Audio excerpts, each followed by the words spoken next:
Doctor Gita जो है daily की तरह अपने राउंड पे थी। और वो मैं आपको बताना चाहूँगा दोस्तों कि वो सिटी हॉस्पिटल, कलकत्ता में एक हॉस्पिटल है सिटी हॉस्पिटल, वहाँ पे सीनियर डॉक्टर थी।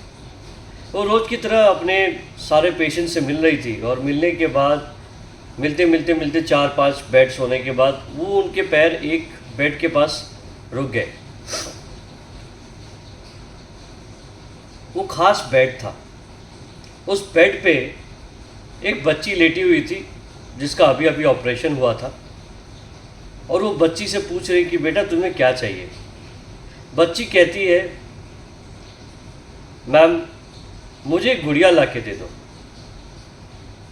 ये बस इतना ही कहना था कि डॉक्टर गीता की आंख में आंसू आ गए और वो मनी मन सोचने लगी कि यार अभी थोड़ी देर पहले तो इस बच्ची ने एक गुड़िया को जन्म दिया और ये देखो क्या विडंबना है कि इस बच्ची को मालूम नहीं है कि उसने एक बच्ची को जन्म दिया है और वो मिल नहीं सकती अपनी बच्ची से। नमस्कार दोस्तों, अब आप ये सोचेंगे कि ये बच्ची आई कैसे। यदि मैं बच्ची कह रहा हूँ तो ये लड़की की उम्र क्या होगी। तो दोस्तों मैं बता दूँ, ये लड़की की उम्र महज 12 साल की है। 6ठी कक्षा में पढ़ती थी और वो इंडिया की सबसे पहली बच्ची थी जो इतने कम उम्र में प्रेग्नेंट हुई थी, जिसने बच्चे को जन्म दिया था।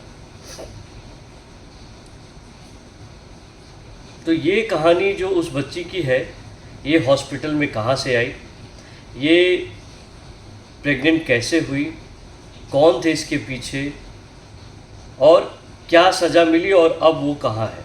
तो दोस्तों मेरा नाम अखिलेश और मैं आप सभी का स्वागत करता हूँ आपके अपने चैनल क्राइम कब तक। तो अभी तक वीडियो पे पहली बार आए हैं तो please do like share and subscribe करो चैनल। जो कि पिछला वीडियो जो मैंने दिया है वेरा इंटरेस्टिंग वीडियोस था, तो प्लीज़ उसको लाइक कीजिए। तो दोस्तों चलो मैं इस कहानी को स्टार्ट करता हूँ। ये कहानी जो है एक बंगाल के छोटे से गांव की है, जहाँ एक परिवार रहता है जिसमें माँ बाप और ये बच्ची रहती है। एक छोटा भाई भी होता है, बट ये बच्ची 12 साल की है जो 6ठी क्लास में पढ़ती है। अचानक स्कूल जाने के लिए तैयार होती है तो सडनली अपनी माँ से कहती है कि माँ पेट में बहुत दर्द हो रहा है। माँ कहती है कि कुछ नहीं बेटा, तूने कुछ खाया नहीं होगा, शायद इसके लिए आपका पेट दर्द हो रहा हो। फिर भी बेटी कहती ना माँ, बहुत दर्द हो रहा है और मुझसे स्कूल ना जाएगा, मुझे डॉक्टर के पास ले चलो नहीं तो मैं मर जाऊंगी। इतना ही बात सुननी थी। माँ और बाप घबरा गए। वो बड़े गरीब घर से थी और दिहाड़ी में काम करते थे। माँ बर्तन मांजती थी सबके घरों में और बाप जो था ईंट और पत्थर का काम करता था, तो कितना ही कमा लेते। बट फिर भी अपनी बच्ची को प्यार इतना करते थे, वो लेकर गए उसको और डॉक्टर को दिखाया। तो डॉक्टर्स ने उसको पहले जांच किया, पेट वेट चेक किया। उसके बाद उनको भी समझ में नहीं आया तो उन्होंने कहा कि एक काम कीजिए, मैं आपको कुछ रिपोर्ट्स लिख के देता हूँ, आप वो रिपोर्ट्स आप लेकर आइए, फिर मैं आपको बताता हूँ कि क्या आगे करना है। वैसा ही किया इन्होंने। पैसे जो थोड़े बहुत थे उन्होंने उससे रिपोर्ट बनवाई और रिपोर्ट डॉक्टर को दे दिया। इनको कुछ भी मालूम नहीं है, डॉक्टर्स को रिपोर्ट दिया और डॉक्टर ने वो रिपोर्ट देखी। रिपोर्ट देखते ही उसके पैरों तले ज़मीन रिपोर्ट देखते ही उसके पैरों तले ज़मीन खिसक गई और वो समझ में नहीं आया वो बोले तो बोले क्या, क्योंकि वो बहुत सरप्राइज था। उसको भी उम्मीद नहीं थी कि ये रिपोर्ट्स में कुछ ऐसा आएगा। क्या था उस रिपोर्ट में? कहता है कि आपकी बच्ची के साथ ऐसा हो गया और आपको पता ही नहीं है। अब ये बात सुनते ही उसके माँ बाप को सोच में पड़ गए कि भैया ऐसी क्या बात है जो कि डॉक्टर साहब ऐसा कह रहे हैं कि मेरी बच्ची के साथ कुछ हो गया और मुझे पता नहीं। उन्होंने कहा आपकी बच्ची जो है 32 सप्ताह से प्रेग्नेंट है। 32 सप्ताह से प्रेग्नेंट है।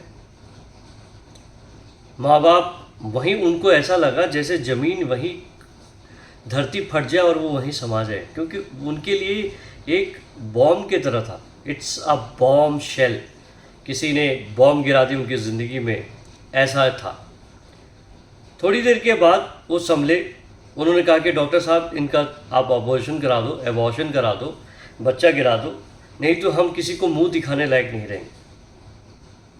डॉक्टर बहुत अच्छा इंसान था, लेकिन वो कहता था कि हमने जो ओथ लिया है डॉक्टरी का, हम ये काम नहीं कर सकते, ये इलीगल है, आपको इसको कोर्ट के थ्रू जाना पड़ेगा।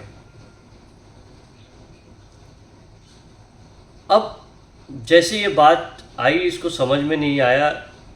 अब ये इमोशन के चक्कर में इन्होंने पहले तो हाई कोर्ट का दरवाज़ा खटखटाया, पहले सॉरी सेशन कोर्ट का दरवाज़ा खटकाया।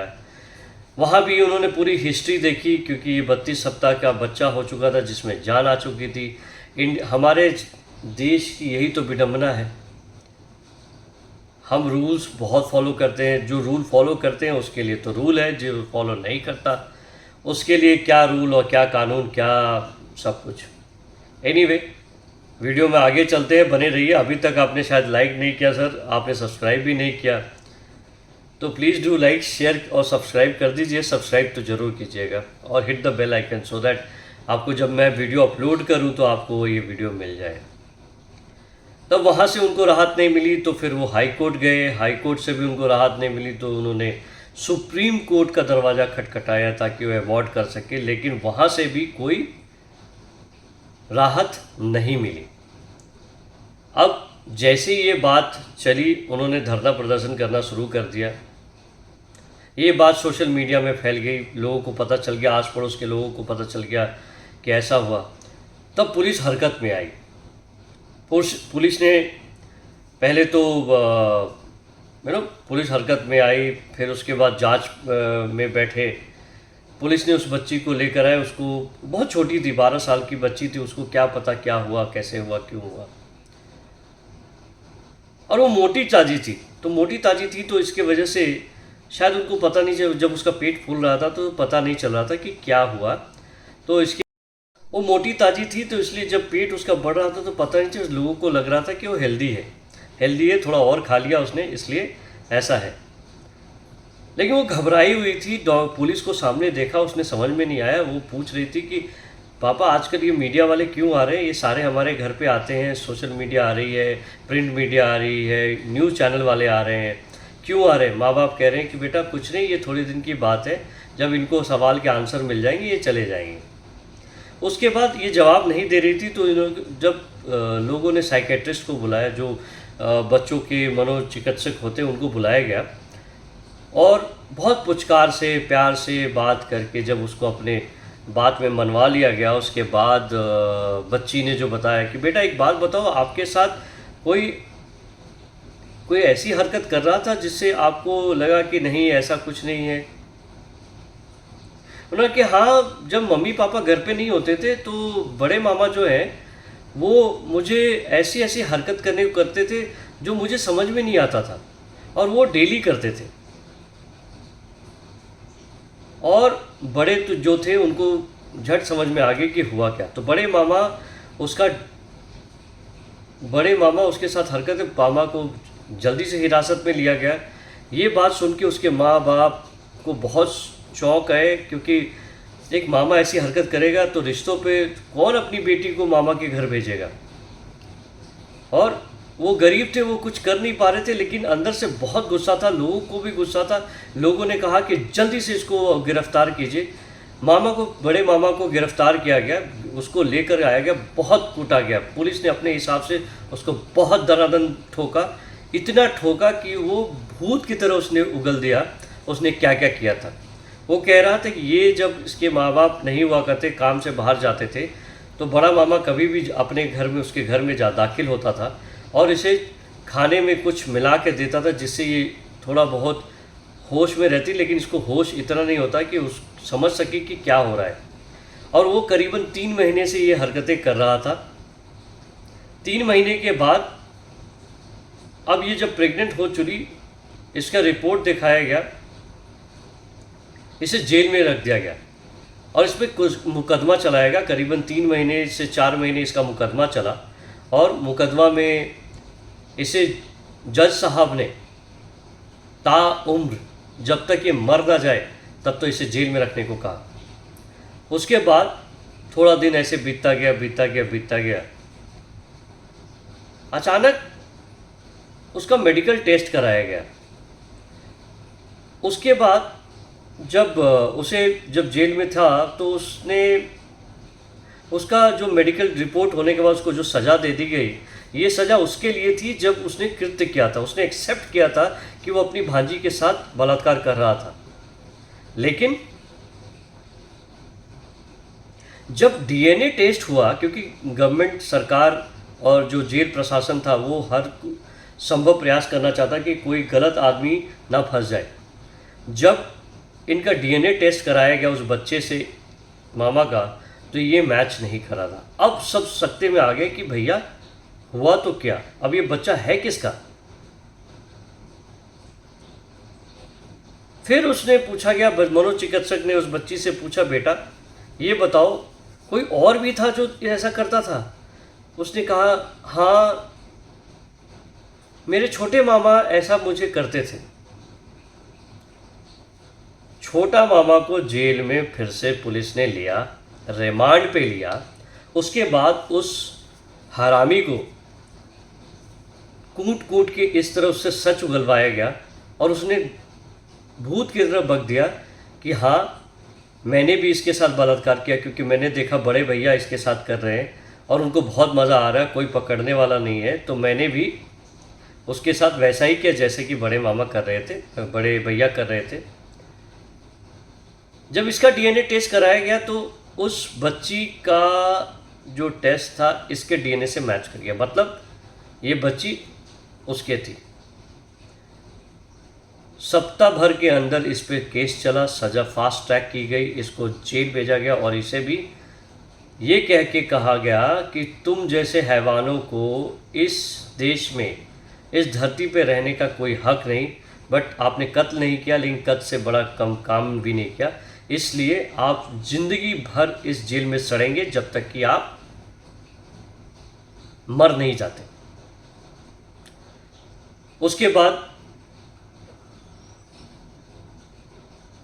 अब एबॉर्शन तो हो नहीं सकता, इसलिए उसके माँ बाप ने कहा कि चलिए ठीक है, आप लोग इसका बहुत सारे एनजीओ भी आ गए। उन्होंने कहा कि ठीक है, इस बच्ची को हम एक ही शर्त पे इस बच्चे को कर सकते हैं, यदि इसका चेहरा हम नहीं देखना चाहते, लड़का है या लड़की है, मेरी बेटी भी नहीं देखेगी, उसे भी इमोशन नहीं होना चाहिए, इसलिए प्लीज़ इसको आप हमारे साथ मत रखिएगा। और फिर प्रशासन ने इसकी बात सुन ली, जज साहब ने इसकी बात मान ली, बच्ची पैदा हुई, एक सुंदर बेटी को जन्म दिया इसने। इसमें बेटी या चाहे उनके पिता माता को पता नहीं कि बेटी को जन्म दिया है। एक और बात हुई कि जो जज साहिबा थी, उन्होंने, वो एक महिला थी, बहुत संवेदनशील महिला थी, उन्होंने कहा, केस उठाया कि इस बच्ची को तो एनजीओ पाल लेगी, लेकिन ये छोटी बच्ची का क्या।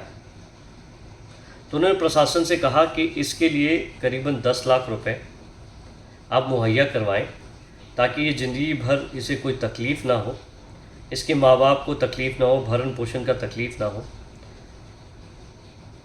जब 10 लाख की बात हुई, एक मुश्त राशि की बात हुई, तो 10 लाख कुछ भी नहीं है, उसके नाम से 3 लाख रुपए और 10 लाख की एफडी करा दी गई। और अभी तक मैं स्टोरी जब तक कह रहा हूँ, ये करीबन 5-6 साल हो गए। वो बच्ची स्वस्थ है और वो अच्छी सतारा से एक दंपत्ति आता है, उस छोटी सी बच्ची को, जो बच्ची जो पल रही थी अनाथालय में, उसे गोद ले लिया जाता है। उसकी ज़िंदगी बहुत अच्छी बीत रही है और ये बच्ची भी अभी पढ़ रही है। तो दोस्तों, इस कहानी को सुनाने का तात्पर्य ये है, किसी को ठेस पहुंचाना नहीं है, बस ये दिखाना है कि ज़िंदगी में रिश्ते के क्या मायने होते हैं। आप सतर्क रहिए, कोई भी रिश्ता भरोसा के लायक नहीं होता, हर आदमी बुरा नहीं होता, कुछ लोग अच्छे भी होते हैं। बट यदि आप बात को समझ जाएं कि आप जिस रिश्तेदार के पास अपनी बच्ची को रख रहे हैं या आपके रिश्तेदार काफ़ी आ रहे हैं, तो आप थोड़ी नज़र रखिए, भरोसा मत कीजिए आँख के साथ। यदि चैनल पे आप पहली बार आए तो please do like, share and subscribe guys. Shiv, मिलते हैं अगले वीडियो में।